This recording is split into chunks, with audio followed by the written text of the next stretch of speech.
बॉलीवुड की देवी श्रीदेवी। 16वां साल फिल्म जो इसने बड़ी उम्मीदें लगाई थी कि मैं हीरोइन बन जाऊंगी, फिल्में सुपरहिट होती हैं, वो सुपर फ्लॉप हुई। 1983 में आकर एक फिल्म शुरू हुई और रातों रात सुपरस्टार हो गई। इतनी कॉन्फिडेंट लड़की। एक फिल्म है जिसमें अमिताभ के साथ काम कर, अमिताभ बच्चन के पास आया तो उसने कहा क्या मकालमे हैं तुम्हारे, तो कहती है जी बस, और भाग गई।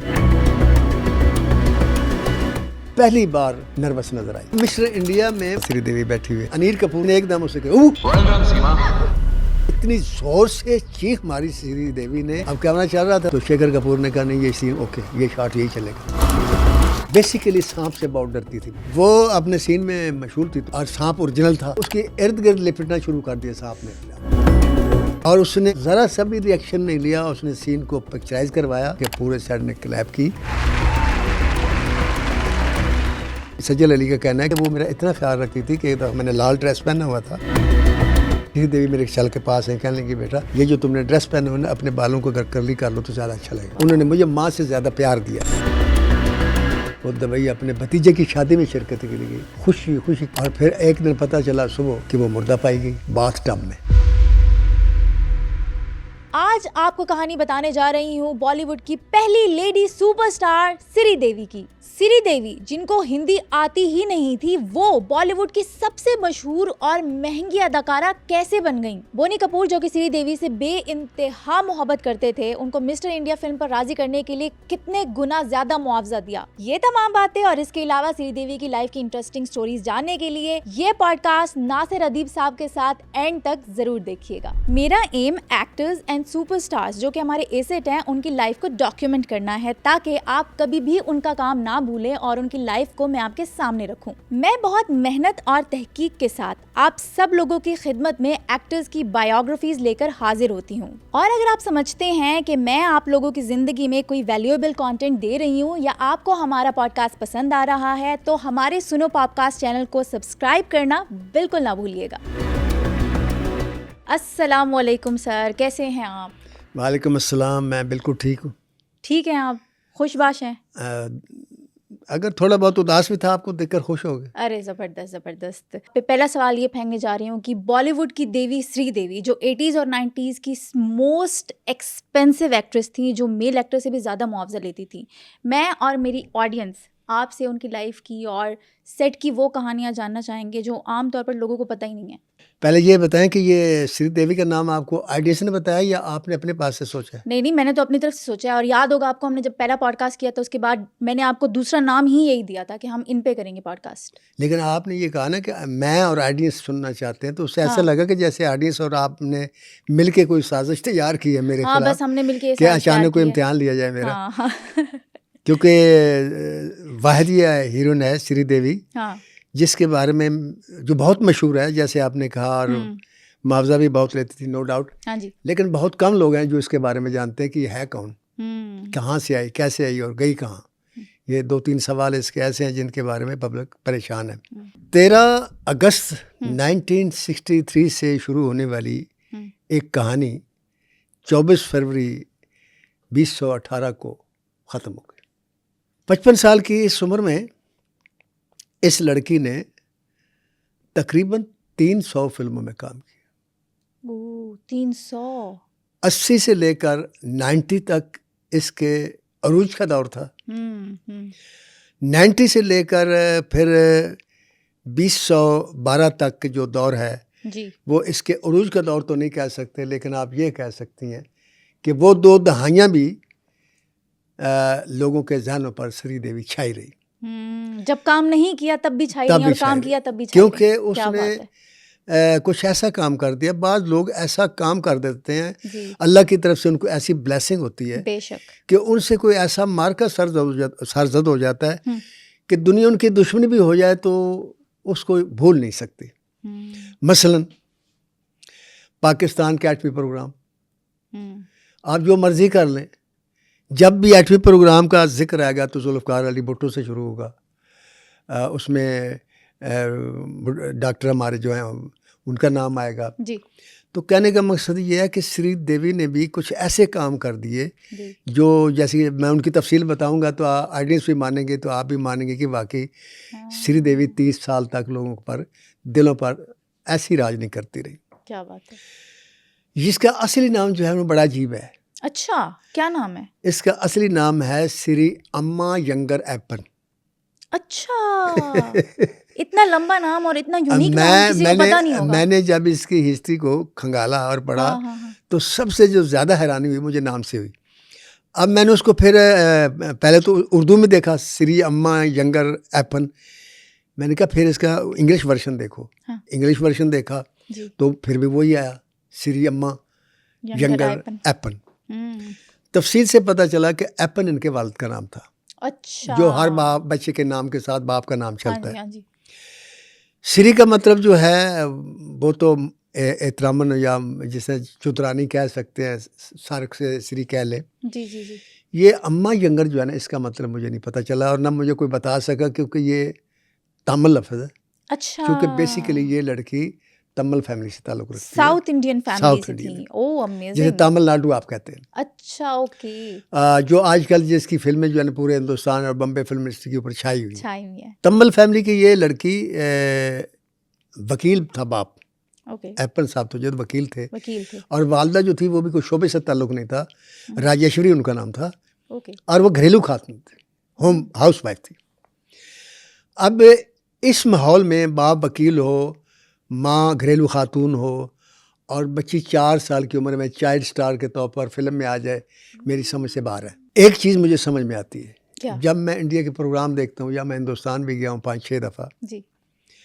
आप यकीन करें, आप मेरी बात ये माने या न माने, आम फैमिली की लड़की ले लें या लड़का ले लें, वो आपको एक्टर लगेगा या एक्ट्रेस लगेगी। अच्छा, उनके बोलने का इसकी वजह क्या होती है? जो मैंने नोट किया ना जी, उसकी बेसिक वजह जो ये है कि उनका हर बच्चा जो है वो डांसर होता है और हर लड़की डांसर होती है। वेरी ट्रू, वेरी ट्रू, बेशक। अच्छा, जो डांस है, ये जिसकी जो परफॉर्मेंस है, आपको पता है ये खामोश एक्टिंग है। इसमें जैसे कहते हैं ना, रक्स जो आज़ा की शायरी है, इसमें पाँव से लेकर उंगलियों तक, आँख, सर, हर चीज़ बोलती है और ज़ुबान नहीं होती, लेकिन रिदम होता है पीछे और उसके मुताबिक बोलती है।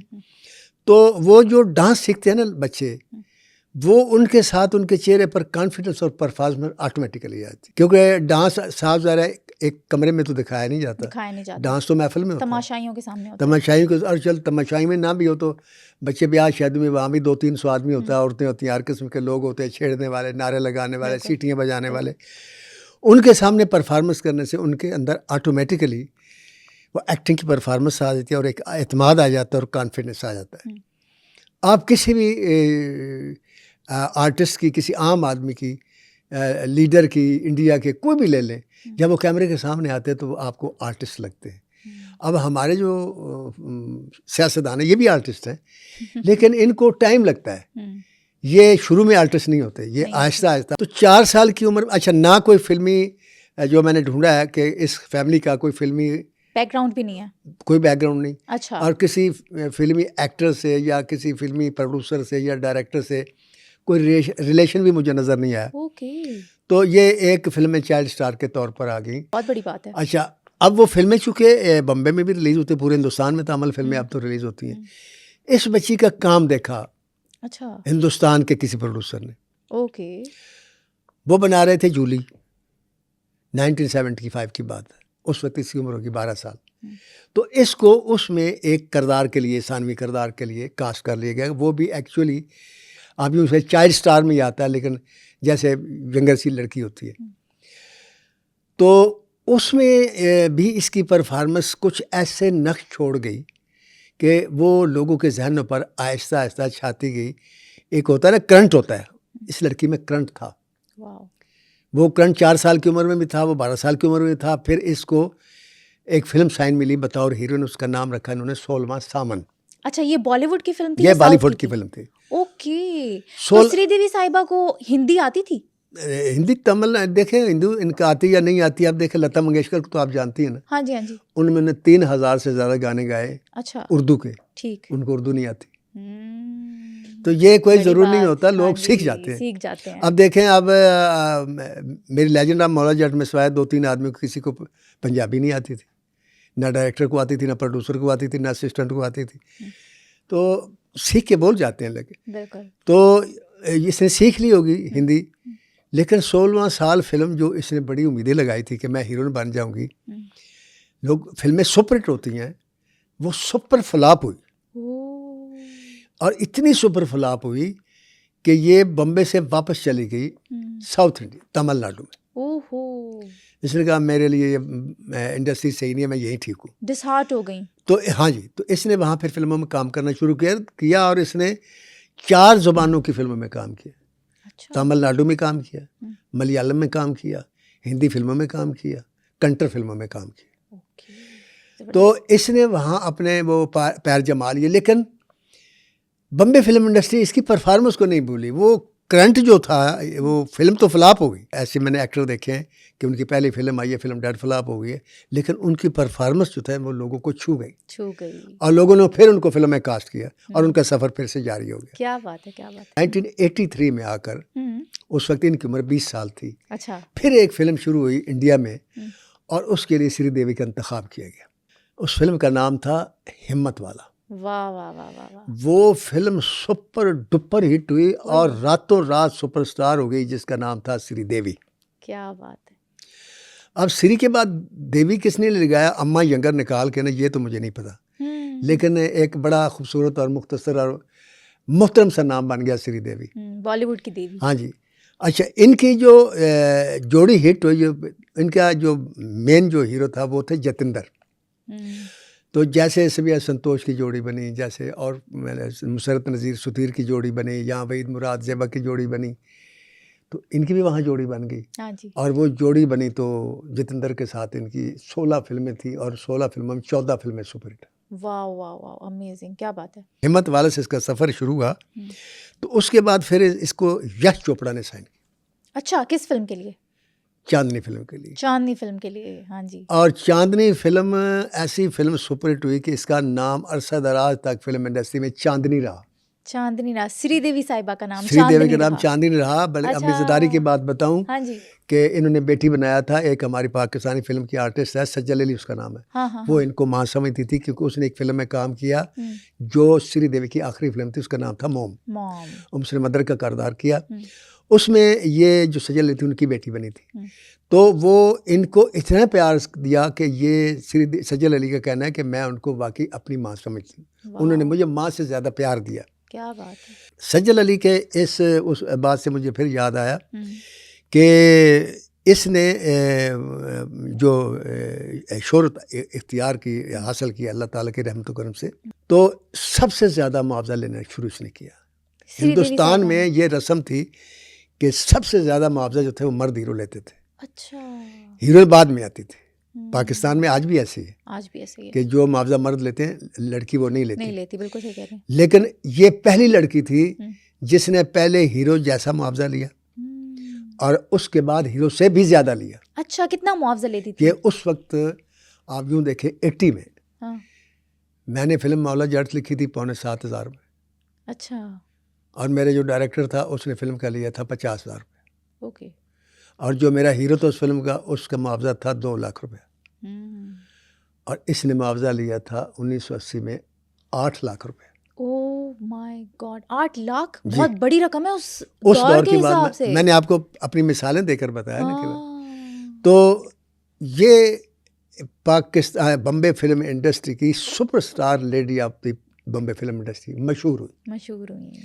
खूबसूरत भी थी, आर्टिस्ट भी बहुत अच्छी थी, इसमें तो कोई शक नहीं। और इसमें कुछ क्वालिटीज़ ऐसी थी, जैसे चांदनी फिल्म की मैं आपको बात बताता हूँ कि चांदनी फिल्म का नाम आते ही एक गाना आपको फ़ौरन याद आएगा, मेरे हाथों में 9 चूड़ियाँ हैं। ठीक है जी जी जी, मशहूर ज़माना। आप इस मशहूर ज़माना गाने की आप हिस्ट्री देखें कि ये गाना फिल्म का नहीं था। अच्छा ना, तो फिर कैसे फिल्म का हिस्सा बना ये गाना? ये हिस्सा ऐसे बना कि श्रीदेवी शूटिंग के लिए आती थी। अच्छा। तो थोड़ी चुलबुली भी थी। हाँ। गाना भी आता था, गाती भी थी। और मैंने जैसे आपको पहले बताया कि हिंदुस्तान के जितने आर्टिस्ट हैं जी, उनमें 98% सिंगर भी होते हैं और डांसर भी होते हैं। भले वो गाना ना गाएं लेकिन सुर में होते हैं, आर्ट होता है, भले वो आर्ट डायरेक्टर कोरियोग्राफी नहीं करते लेकिन वो डांस को समझते हैं, लिहाजा उनको जब डांस डायरेक्टर शॉट बताता है तो सोच के बताता है। तो ये बाल बनाते हुए सेट पर बैठे हुए इंतज़ार करते हुए चाय पीते हुए यश चोपड़ा डायरेक्टर थे। अच्छा। तो एक गाना गुनाती थी, मेरे हाथों में 9 चूड़ी। अच्छा। अब जो गुनगुना, तो एक दिन यश चोपड़ा ने सुना तो उसने देखा कि सेट सारा ही सुन रहा है और वो अपने धुन में गुनगुना रही है, अपना पप भी लगा रही है। तो फिर यश चोपड़ा ने कहा जरा मुझे सुनाओ। उसने सुनाया, उन्होंने उसी वक्त म्यूजिक डायरेक्टर को बोला कि ये गाना बनाओ। वाओ, मतलब खुद ही गाना इजाद किया और उसी पे डांस कर दिया। उस पे डांस, ये नहीं पता कि ये मेरे हाथों में 9 चूड़ी इनके अपने बोल थे या कैसे, लेकिन गुनगुना यही रही थी। क्या बात है, बड़ी बात है, बड़ी बात है। वो गाना फिर आज क्लासिक गानों में शुमार होता है, हर ब्याह शादी में वो गाना जो है वो बजाया जाता है। तो चांदनी से इसकी परफॉर्मेंस भी इतनी सुपर हिट हुई कि ये चांदनी के नाम से काफ़ी रस्म मशहूर रही। फिर इसकी ज़िंदगी में आती है फिल्म मिस्टर इंडिया आती है, फिर इसकी फिल्म में आती है नगीना आती है, फिर लम्हे आती है, फिर जुदाई आती है। आप देखें ना, लम्हे जो फिल्म थी उसके डायरेक्टर भी यश चोपड़ा थे और वो उसकी क्लासिक फिल्मों में शुमार होती है। बेशक। मिस्टर इंडिया इसकी वो फिल्म थी जिसने उस दौर में ब्लॉकबस्टर बिजनेस किया था। उस दौर में हिंदुस्तान में किसी फिल्म ने इतनी कमाई नहीं की थी। कितनी कमाई की थी मिस्टर इंडिया? उसने उस दौर में कमाए थे 10 करोड़ से ज़्यादा रुपया। 10 करोड़ रुपए? वाह। मिस्टर इंडिया के हीरो थे अनिल कपूर। हाँ। और अनिल कपूर जो है वो भी चुलबुला आदमी है। आम लाइफ में भी चुलबुला, आम लाइफ में भी है, बिल्कुल सभी जानते हैं। श्रीदेवी भी ज़रा चुलबुली सी थी, खिलंडरी सी थी। अब मिस्टर इंडिया का रोल ये था कि उसको पब्लिक तो देख रही थी, लेकिन हकीकत में वो जो इर्द गिर्द उसके किरदार थे उनको वो नज़र नहीं आते, इनविजिबल था। तो एक सीन था जिसमें अनिल कपूर और ये साथ साथ बैठे होते हैं। डायरेक्टर इनको सीन समझा रहा था। अच्छा। और ये कह रहा था कि भाई शेखर कपूर डायरेक्टर थे, बोनी कपूर प्रोड्यूसर थे। अच्छा। हाँ, उनके हस्बैंड बोनी कपूर के भाई शेखर, आई थिंक वो उनके भाई हैं, वो डायरेक्टर थे, बोनी कपूर प्रोड्यूसर थे। ठीक है। तो वो बोनी कपूर से याद आया कि बोनी कपूर जो थे वो श्रीदेवी के आशिक भी थे, लेकिन कहने की जरूरत नहीं होती थी। उन्होंने सबसे पहला जो इजहार किया था उनसे मोहब्बत का, ये बात मैं भूलना जो यहाँ से जो मैं शुरू करने लगा। हाँ, बिल्कुल नहीं, हम चाहेंगे आप ये बिल्कुल ना भूलें। पहला इजहार जो उन्होंने किया था वो ये नहीं किया था कि श्री जी मैं आपको पसंद करता हूँ। अच्छा। या आई लव यू या आई लाइक यू होता है ना। हाँ जी, हाँ जी। या कोई गिफ्ट दिया, नॉट एट ऑल। अच्छा। पहला इजहार उन्होंने ये किया कि उन्होंने श्रीदेवी से पूछा कि आप कितने पैसे लेती हैं। अच्छा। तो उसने कहा ये आप सबको पता मैं 8 लाख से कम नहीं लेती। हाँ, एक फिल्म के। कहता ठीक। उनका मैं आपको 11 लाख रुपया दूंगा। Oh my God. ये क्या कि वो चली। सही। अब श्रीदेवी जी थी, उसने ये नहीं सोचा कि भाई ये इसने मुझे दिया है तो किसी वजह से दिया है। उसने सिर्फ इतना सोचा कि मैंने काम बहुत अच्छा किया, मेरी फिल्में सुपर हिट हैं, तो इसने मेरा अगर रेट बढ़ाया तो इट्स ओके। उनके लिए नॉर्मल बात थी, बात आई गई होगी, इस बात को यही छोड़ते हैं। ठीक है, मतलब हम एक थंबनेल लाइन दे रहे हैं, पिंच आगे कहानी आपको बाद में सुनाएंगे। हाँ जी। ठीक है। अब मिस्टर इंडिया में वो सीन समझा रहे थे, यूँ अनिल कपूर बैठे और साथ श्रीदेवी बैठी हुई है। वो सीन किसी और के साथ भी उसने बात करना था, तो बीच में लुकमा देता था अनिल कपूर मिस्टर इंडिया बन के, तो जो सिवाय कोई उस आदमी की जिसको सुनाना चाहता और किसी को सुनाई नहीं देता था। अब ये बैठे, ये आप सीन में विजुअलाइज कर रही होंगी कि भी इधर जो बैठा है आदमी समझो कि ये नहीं बैठा, क्योंकि तभी परफॉर्मेंस होती है ना जब आपको कॉन्शियस हो के मेरे साथ कोई बैठा है, तो फिर आपकी परफॉर्मेंस कंप्लीट नहीं होती। बिल्कुल। तो उसने अपने आप पर तारी कर लिया कि मैं अकेली हूँ, इस वक्त कोई नहीं है, ये है। और अनिल कपूर देख रहा था कि अब ये जो है ना अपने आप को प्रिपेयर कर रही है सीन के लिए, और जब उसे यकीन हो गया कि अब इसने अपने आप को प्रिपेयर कर लिया कि अब मेरे पास कोई नहीं है, तो उसने एकदम उसे कहा ऐसे के बाद को, तो इतनी जोर से चीख मारी श्रीदेवी ने, डर गई थी, इतनी डरी और इतनी जोर से चीख मारी कि सारा सेट परेशान हो गया। अब कैमरा चल रहा था, अब कैमरा चल रहा था तो उन्होंने कहा सॉरी जी ये वो फलान, तो शेखर कपूर ने कहा नहीं ये सीन ओके है, ये शॉट यही चलेगा। अच्छा, और वही शॉट लगा था। हाँ, वही शॉट लगा। ओह माय गॉड, क्या बात है। तो ये उसका एक जिंदगी का अजीब व गरीब वाक़या है। इसी तरह नगीना फिल्म उनकी थी। अच्छा। नगीना फिल्म ने उससे अच्छा दारी जो नागन होती है, वो एक उनकी टर्म है। हाँ जी। तो नागन का सीन था और गाना था उनका सांप के साथ बीन के ऊपर। अच्छा। अब नागिन के रोल पाकिस्तान और हिंदुस्तान में बहुत सारी आर्टिस्टों ने किए। हाँ जी इससे पहले वैजयंती माला ने किया। अच्छा, एक और आपको मैं बात बता दूं जी कि आप अगर पाकिस्तान और हिंदुस्तान की फिल्म इंडस्ट्री की तारीख उठाएं हाँ 50 से लेकर 70 तक, जी तो 50 से लेकर 70 तक हिंदुस्तान में आपको सिर्फ 2 हीरोइनें मिलेंगी। हालांकि हीरोइनें बहुत आई, बहुत है। लेकिन 2 हीरोइनें मिलेंगी। एक मिलेगी आपको बंधोबाला, हम्म, एक मिलेगी आपको वैजयंती माला, और उसके बाद फिर बाद में आई तीसरी नरगिस। हम्म, पाकिस्तान में सिर्फ 2 थी, एक थी सबिया खानम और एक थी मुसर्रत नज़ीर। हम्म, इसी तरह अब जब श्रीदेवी आई है 1980 में, अच्छा तो 1980 से लेकर अपना 200 तक कर लें आप, 20 साल का अरसा लगा लें या 10 साल का लगा लें, जी बहुत सारी हीरोइनें वहाँ हाँ बेशुमार हिंदुस्तान में। मतलब है, आपको पता, वहाँ तो फिल्में भी बहुत बनती हैं, लेकिन आपको इस दौर में नाम जो है ना सिर्फ एक ही नज़र आए कि वो श्रीदेवी का होगा। इसलिए श्रीदेवी जो थी वो टॉप पे भी रही, और श्रीदेवी जी थी वो सबसे ज़्यादा मुआवजा लेने वाली भी हीरोइन बनी। अब नगीना में क्या हुआ कि बेसिकली सांप से बहुत डरती थी वो। अच्छा, सांप से डरती थी और खुद ही नागिन बन गई। हाँ जी, वो नागन उनको बनाना पड़े। वो जैसे मैंने कहा ना कि वहाँ पहले वैजयंती माला ने भी किया नागन का रोल, हाँ, हाँ, यहाँ पाकिस्तान में नादरा बेगम ने किया नागन का रोल। जी। तो वो मेरी फिल्म थी आपकी फिल्म थी, नागन जोगी। तो बिल्कुल। अब इसने किया, लेकिन अब आप इसकी आंखें देखें, श्रीदेवी को अपने गौर से अगर हाँ देखो जी, तो आप देखिए, लेंस उसकी लगाए। आंखें देखें, हाँ जी तो उसकी आंखों का स्टाइल और उसके चेहरे का स्टाइल हाँ अगर आप गौर से देखें ना तो नागन के उस चेहरे से मिलता नजर आएगा आपको। हाँ तो वो इतना अच्छा डांस किया उसने उस बीन के ऊपर से हाँ बिल्कुल याद कि है। वो डांस भी जो था यादगार हो गया। हम्म, उसमें अब एक सीन ये था जी कि वो जो सांप जो है ना वो चलते चलते हाँ उसने आना इनके करीब सीन के दौरान, अच्छा तो सांप डरती भी बहुत थी, और सांप ओरिजिनल था। अच्छा, ओरिजिनल था, उसके ओरिजिनल अंदर जहर सांप भी था था। ये नहीं, ये अलग बात है, जहर तो निकाला होगा, इतना हाँ तो जी, रिस्क वो नहीं लेते। बिल्कुल लेकिन आपको पता है सांप का जहर भी निकला हो तो उसकी दहशत तो होती है ना, दहशत तो होती है। कॉन्शियस हो जाता आदमी। आप बेशक आपको यहाँ मेज़ पर अचानक सांप आ जाए हम और तो उसके डर अंदर जाएंगे जहर बिल्कुल। ना हो तो हम दोनों भाग जाएंगे। बिल्कुल ऐसा ही है। तो वो अपने सीन में मशहूर थी, तो हाँ, शॉट देन वो जो असिस्टेंट वगैरह तो उन्होंने सांप को पटारी से निकाल कर छोड़ दिया। अच्छा अब सांप जो है अपनी मर्जी से मूव करता है, हाँ तो सांप उसके पास से गुजरने के बजाय वो उसके इर्द गिर्द लिपटना शुरू कर दिया सांप ने अपने आप। ओए होए होए होए होए, फिर तो श्रीदेवी ने क्या किया? और उसने कुछ भी नहीं किया, ज़रा सा भी रिएक्शन नहीं लिया। उसने सीन को पिक्चराइज करवाया, और पिक्चराइज करवाने के बाद आप यकीन करके पूरे सेट ने क्लैप की वाह। और हैरान और शिशदर रह गए कि इतनी परफेक्शन।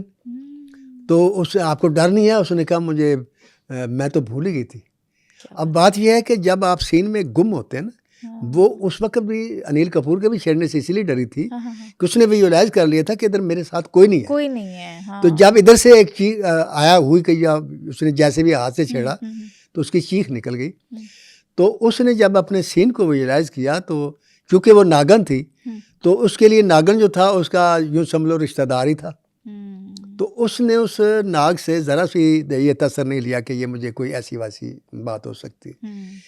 ये उसका फ़न के साथ मोहब्बत या लगन जो है ये उसकी इंतहा थी। क्या बात है। इसी तरह एक फिल्म थी, उसमें शक्ति कपूर ने इसको थप्पड़ मारना था। अच्छा। आपको याद है मैंने आपको एक पॉडकास्ट में ये बताया था कि वहीद मुराद सेट पर थे, माँ भी थी, तो उनको थप्पड़ मारा था नैयर सुल्ताना साहिबा ने। नैयर सुल्ताना ने, ठीक है। हाँ जी। और इतने ज़ोर से मारा था कि माँ भाग के आ गई कि तुमने मेरे बेटे को इतने ज़ोर से थप्पड़ क्यों मारा। बिल्कुल मुझे याद है। तो इसी तरह शक्ति कपूर ने थप्पड़ मारना था श्रीदेवी को। अच्छा। और जब वो सीन आया, हाँ जी, तो ये अपने उस सीन में खो गई। अच्छा। कि अब जो सीन आया ऐसे होगा, ये होगा, अब लड़ाई होगी, सब कुछ होगा। वो लड़ाई शुरू हो गई, तू तकरार, जो सीन का तकाजा था वो शुरू हुआ। और उस तकाजे में शक्ति कपूर एक मंजा हुआ आर्टिस्ट था। बिल्कुल। तो उसने उसके लिए तो कोई बात ही नहीं। और आपको पता विलन तो वैसे ही बड़ा फ्री होता है उनके साथ। तो बस बातों बातों में उसने जो जन्नाटेदार थप्पड़ मारा है तो सारे सेट वाले भी परेशान हो गए। हालांकि अक्सर थप्पड़ ऐसे मारते हैं कि यूँ होता है तो पीछे इफेक्ट डाल देते हैं। बिल्कुल बिल्कुल। हाँ जी। लेकिन उन्होंने ऐसा जड़ दिया गाल के ऊपर कि वो आवाज़ आई, सारे शिशदार रह गए। उसके बाद जब शॉट कट हुआ तो शक्ति कपूर ने माफ़ी मांगी कि आई एम सो सॉरी कि ये हुआ। कहती नहीं कोई बात नहीं, ये फिल्म कैसा था। ट्रू एक्टिंग इसी को कहते हैं ना, spirit, acting no spirit. Problem. क्या बात है। तो ये जो चीज़ थी ये भी उसके अंदर एक कमाल का फन था कि कला थी। फिर एक सीन मैं आपको बताता हूँ कि अनिल कपूर का और उसका सीन था। अनिल कपूर उसमें उसकी बीवी का रोल अदा कर रही होती है। अच्छा। वो चीखता है, चिल्लाता है और बुरा भला कहता है, जो एक शौहर अपनी बीवी से कोई लड़ाई में होता है और गुस्से में आकर पानी लेकर उसके ऊपर फेंक देता है। अच्छा। तो उस पानी फेंकने के बाद वो इससे इसने तसल्ली लिया, इतना रोई कि इसकी धाड़ें चीख निकल गई। अच्छा। इतने आंसू है।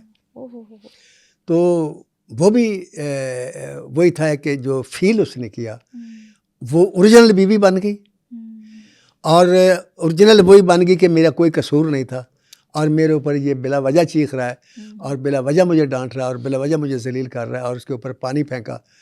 तो उसके बाद उसकी जो हालत और कैफियत हुई वो काबिल दीद थी। तो ये जो कि मैं कहता हूँ ना कि जो आप कह रही थी कि सुपरस्टार बन गई और इतना मुआवजा लेती थी, तो ऐसे तो सुमेरा जी कोई किसी को आना भी नहीं देता। सही बात है, बिल्कुल सही। तो जो लोग लाखों रुपए देते तो कुछ सोच कर देते हैं और उनकी कीमत नहीं होती उनके फ़न की। लेकिन ये है कि पैसे ऐसे नहीं को देता। लिहाजा श्रीदेवी ने अगर पैसे लिए तो अपना आप मनवा कर लिए, ऐसे नहीं ले लिए। श्रीदेवी की एक और आपको बात बताऊं कि इतनी कॉन्फिडेंट लड़की कि हर एक के साथ उलझने वाली, लड़ देने वाली, हर एक के साथ मत्था लगा लेने वाली और नामुतासर होने वाली। हर हीरो के साथ काम किया, सनी देओल के साथ भी काम किया, जितेंद्र के साथ काम किया, धर्मेंद्र के साथ, पता नहीं किस साथ काम किया। हर बड़े हीरो के साथ काम किया। फिर एक फिल्म आई जिसमें अमिताभ के साथ काम करना। अब अमिताभ बच्चन के सामने जब काम किया, सेट पर आई खुदा गवाह। हाँ जी। अच्छा। तो पहली बार नर्वस नजर आई। अच्छा। अब लोग हैरान कि ये तो किसी से डिस्टर्ब ही नहीं होती, ना सांप से डरती है, ना वाह या थप्पड़ भी खा लिया, वो भी हो लिया। बल्कि एक और भी एक फिल्म थी जिसमें गाना पिक्चराइज था और उसमें बारिश होनी थी। अच्छा। तो कुछ मशीन ख़राब हो गई, पता नहीं क्या, बारिश नहीं हो सकी। तो उन्होंने क्या किया, मजबूरन ओरिजिनल बारिश में से सीन पिक्चराइज करवाया। वो गाना जो भी सीन जाता गाना था, उस ओरिजिनल बारिश में ये शूटिंग करती रही है और इतने महब होके करती रही बगैर किसी परवाह के कि बीमार हो गई। ये मैं आपको इसलिए बता रहा हूँ कि इतनी डेडिकेटेड अपने काम के साथ।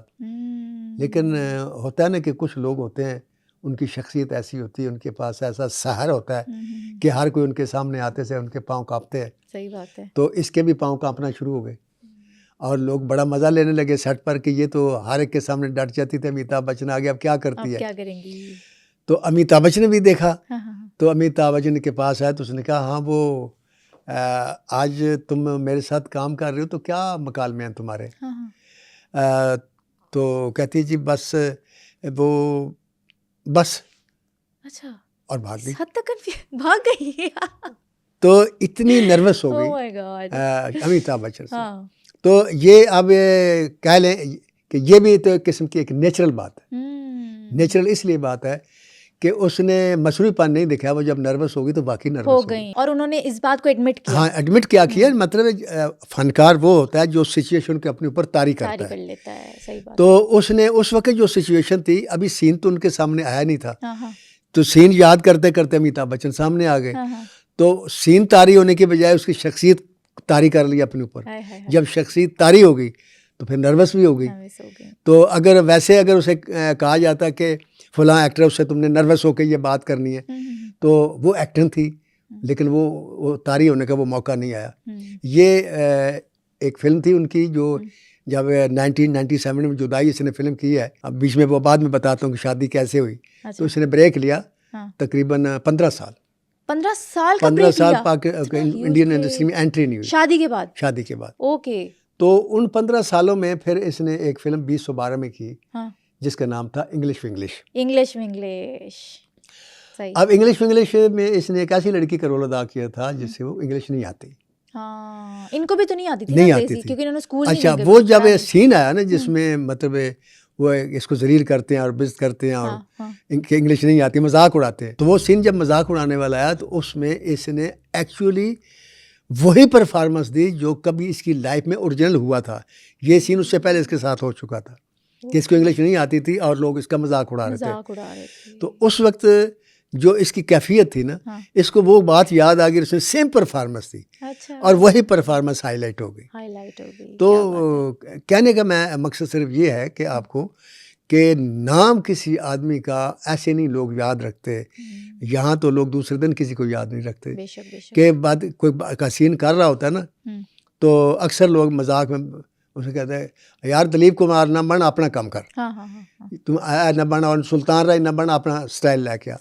तो श्रीदेवी ने हर फील्ड में, मसलन चालबाज में उसने डबल रोल अदा किया, कॉमेडी अलग की, सीरियस भी किया, ग्लैमरस भी किया। एक गाना था उनका जो उनको बहुत बोल्ड करना था, अच्छा, पिक्चराइज करवाना था, कांटे नहीं कटते। हाँ जी, कांटे तो वो उनके लिए बहुत मुश्किल था क्योंकि वो बोल्ड रोल नहीं करती थी।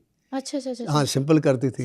लेकिन जिस वक्त उसने हामी भर ली, फिर उसने जो बोल्ड होके दिखाया है, तो फिर ऐसे लगा कि बोल्ड लड़की ऐसे होती है। तो ये होता है अपने आप को तारीफ कर लेना, हाँ, अपने आप को मनवाना। मैं आपको इससे मुझे एक वाकया याद आ गया। जर्मन के एक बहुत बड़ा मुज़ीक नाम था उसका, शायद म्यूज़िक डायरेक्टर थे और उनका कोई कंपटीशन में म्यूज़िक डायरेक्टर नहीं आता था। सही है। जैसे इंडिया में यार रहमान टॉप पे है, पाकिस्तान में भी बहुत सारे म्यूज़िक डायरेक्टर थे। तो एक म्यूज़िक डायरेक्टर ने बैठे थे, उसने कहा यार ये कैसा हो कि ये आदमी साढ़े मगरों ले जाए। तो एक आदमी ने उनको सजेशन दी, उसने कहा क्या? उसने कहा यार फलां एक फ़िल्म है, उस प्रोड्यूसर को मजबूर करो कि इसका बैकग्राउंड म्यूज़िक ये दे। अच्छा। उसने कहा क्यों? कहता है ये तुम मजबूर करो। अच्छा। खैर वो गए, उन्होंने मजबूर किया। सब म्यूज़िक डायरेक्टरों ने इनकार कर दिया कि हम इसका बैकग्राउंड नहीं कर सकते, आप इसका म्यूज़िक से करवा लें। ठीक है। असल नाम मुझे सही याद नहीं, म्यूज़िक किस्म का नाम ज़रूर आता है। भारत टॉप का म्यूज़िक डायरेक्टर था। वाकया बिल्कुल 100% करेक्ट है। सही है। उसको उन्होंने वो फिल्म दिखाई, उसमें वो एंड फिल्म का जो था, उसमें हीरो की डेथ होती है, कोई बीमार होता है, कोई बंदी आहिस्ता आहिस्ता जान निकलती है उसकी। अब आप बड़ा सुन के हैरान होंगी, उसने उसका बैकग्राउंड म्यूज़िक जब आखिरी रील का दिया तो म्यूज़िक बजवा रहा था। और जूं जूं वो जान उसकी निकल रही थी, तू उसके सुर जो थे ना वो जा रहे थे। तो जब उसने यूं किया कि ख़त्म हो गई, कि अब जान निकल गई, तो उसके दोनों हाथ यूं गिरे। दाद देने के लिए डायरेक्टर गया भाग के। अच्छा। जब हाथ लगाया था तो ही वाज डाइड। उसने इतनी फीलिंग से म्यूज़िक बनाया, इतना तारीफ किया उस डेथ को, उसके मुताबिक सुर बनाए कि यार जब मैं मर रहा हूँगा तो ऐसे ये कैफियत होगी, उसकी डेथ हो गई। ये मैं आपको इसलिए बता रहा हूँ कि जब आप तारीफ कर लेते हैं कोई चीज़, तो फिर आप बर्दाश्त नहीं कर सकते कुछ और।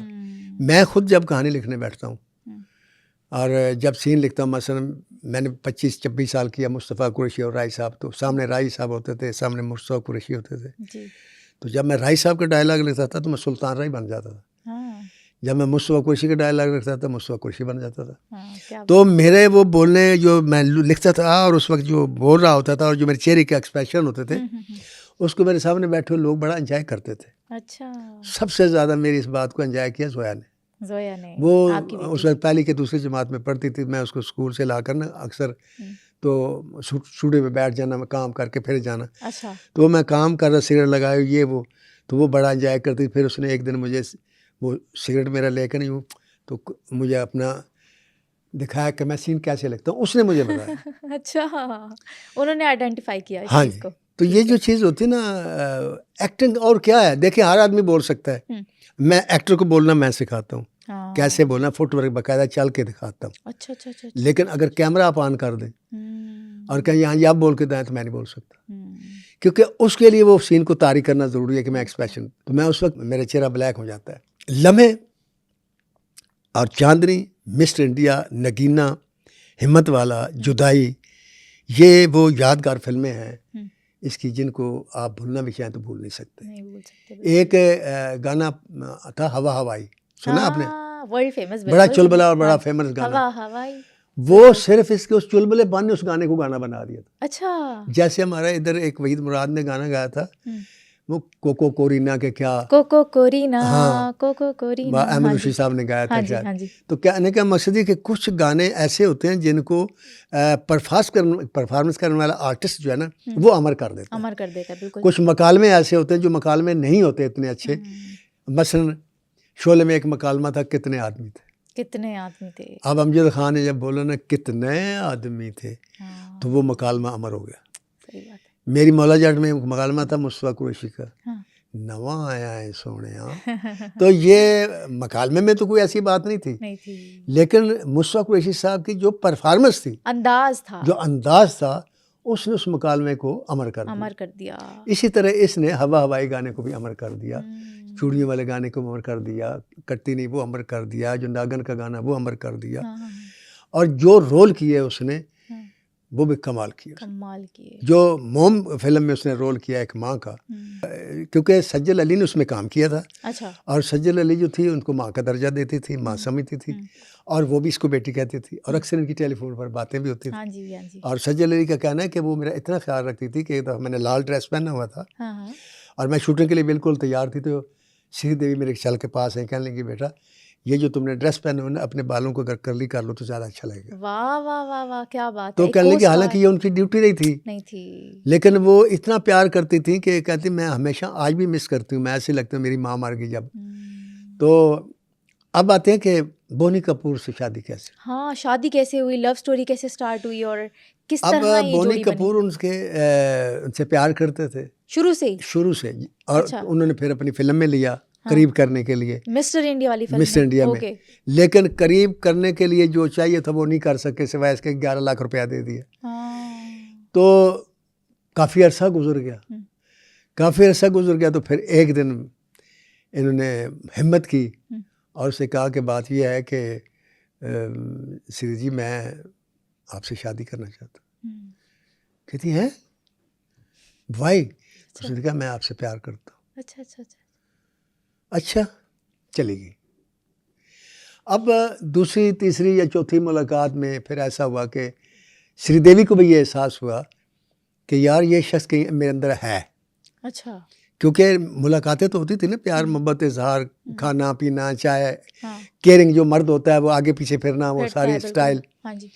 तो वो सारा फ्लैशबैक चला, और जब चला तो उसको याद आ गया कि ये आदमी जो है अगर मैं इससे शादी करूं तो मैं खुश रह सकती हूँ। खुश रह सकती हूँ, लेकिन वो तो पहले से शादीशुदा नहीं थे? वो शादीशुदा थे, उनके बच्चे भी थे। बच्चे भी थे? बच्चे भी थे। अब इनकी ज़िंदगी बड़ी ठीक ठाक गुजर कर रही थी और सब ठीक था, सब कुछ अच्छा था।